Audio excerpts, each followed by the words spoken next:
Grand కథలు. ముసలి సింహం మరియు తెలివైన నక్క.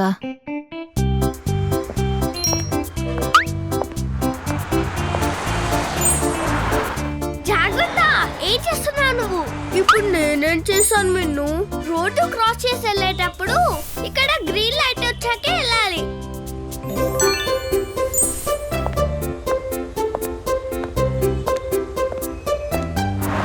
నువ్వెప్పుడు జాగ్రత్తగా ఉండాలి, లేకపోతే ప్రమాదాలు జరుగుతాయి.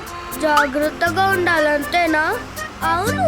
తెలివైన నక్క ముసలి సింహం కథలో నక్క ఎలా ఉంటుందో తెలుసా? ఒక అడవిలో ఒక సింహానికి ఏనుగుని వేటాడుతుంటే పెద్ద గాయమైంది. గాయపడిన సింహం వేటకు వెళ్లలేక చాలా రోజులు ఖాళీగా గుహలోనే ఉండిపోయింది.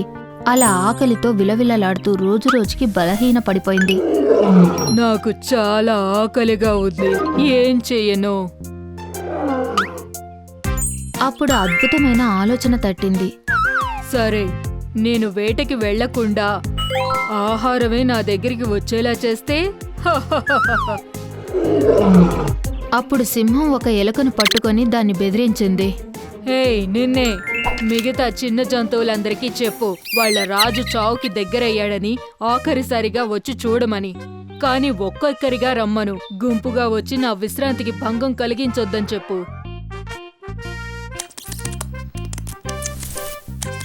ఇంకేముంది, జంతువులన్నీ ఒక్కొక్కటిగా సింహాన్ని చూడ్డానికి వెళ్ళాయి.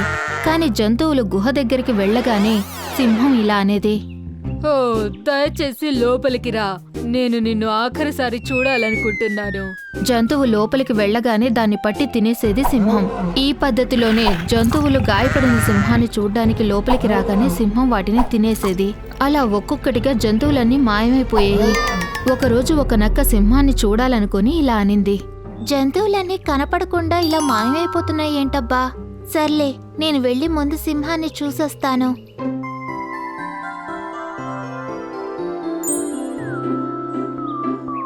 గుహ దగ్గరికి వెళ్లిన నక్క ఇలా పిలిచింది. ఓ రాజా, ఎలా ఉన్నారు? సింహం నక్క గొంతు వినగానే సంతోషపడింది.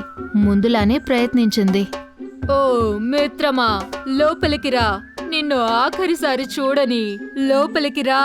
కాని నక్క గుహలోకి వెళ్లడానికి సందేహించింది. జంతువులు లోపలికి వెళ్లిన పాదపు గుర్తులున్నాయి కాని బయటకొచ్చిన గుర్తులు లేవని గమనించి వెంటనే సింహం పన్నాగాన్ని గ్రహించింది. ఓ, నువ్వు నన్ను మోసం చేయలేవు. నీ గుహలోకి ఒక్కొక్కటిగా వచ్చిన జంతువులన్నిటినీ నువ్వు తినేశావు. నక్క అక్కడి నుంచి పారిపోతూ ఇలా అనింది. ఈ రోజు నీ ఆహారం నేను కావాలనుకోవడం లేదు. నక్క తన తెలివితో తన ప్రాణాలు కాపాడుకోవడమే కాక సింహం పన్నాగం గురించి మిగతా జంతువులన్నిటికీ చెప్పి వాటి ప్రాణాలు కూడా కాపాడింది. సో, ఏదైనా పని చేసే ముందు బాగా ఆలోచించి చేయాలి. కాబట్టి గెంతడానికి ముందే చూసుకోవాలి, అంతేనా? లేకపోతే బురదలో పడతాం.